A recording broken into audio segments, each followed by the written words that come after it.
ఏదైనా మత్తు పదార్థాల దుర్వినియోగాన్ని ఆపాలని చెప్పేసి పరివర్తన అంటే మారడం కదా, మార్పు రావాలి.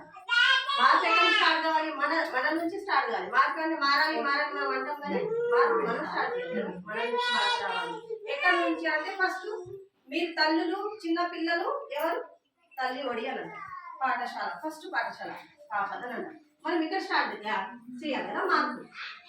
దేని మార్పు? డ్రగ్ అబ్యూజ్, అబ్యూజ్ అంటే దుర్వినియోగం, మత్తు పదార్థాల దుర్వినియోగం చేస్తున్నారు పిల్లలు అని చెప్పేసి మిషన్ పరివర్తన అని పేరు తీస్తారు.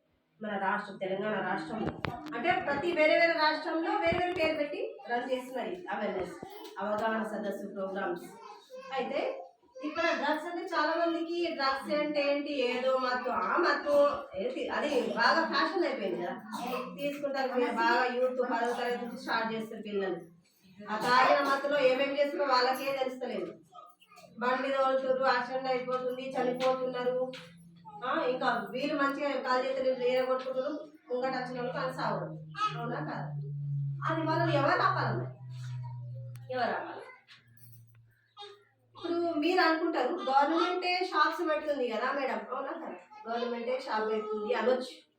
గవర్నమెంట్ మరి దుర్వినియోగం చెయ్యొద్దు అని అంటుంది, షాపులు బంద్ చేసేయాలి కదా అని అనొచ్చు. అవునా కదా? సరే, అది పక్కకు పెడతాం 2 నిమిషాలు.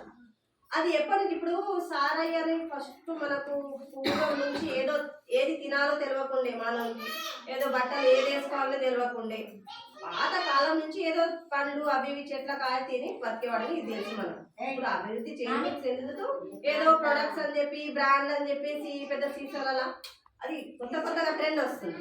కానీ దాన్ని ఆపే బదులు అన్ను అమ్మద్దు పై అని చెప్పే బదులు మనం తీసుకోకుంటే అయిపోతుంది కదా, అవునా కదా?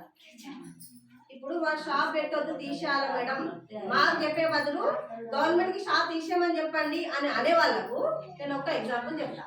ఇప్పుడు మీరు లోకల్లో ఏం చేస్తారంటే కళ్ళు తాగు, బాగా అలవాటు కళ్ళు, అది కావాలా ఫస్ట్ మీరు అలవాటు బానిస అయిపోయింది దానికి.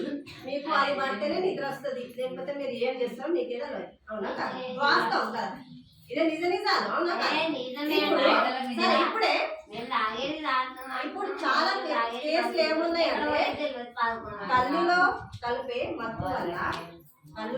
మత్తు వల్ల చిన్న జారి పడితే కూడా కాలు చేతులు ఇరిగిపోతున్నాయి. అలాంటి కేసులు కూడా ఉన్నాయి, నిజమే. ఇప్పుడు వాడే ఏదో నేనే అనుకోండి, నేను కళ్ళు అలవాటు పడ్డా, నేను జారి పడ్డా, నాకు కాలు ఇరిగింది పోయి. ఇప్పుడు నేను రేపు పొద్దువల్ల కళ్ళు షాప్ అని తగ్గిపోయి నిలబడను. నేను నీ దగ్గర కళ్ళు తీసుకుంటా కాబట్టి నాకు ఈరోజు కాలు ఇరిగింది, నాకు పైసలు కట్టని చెప్తా, మీరు ఒప్పుకుంటారా?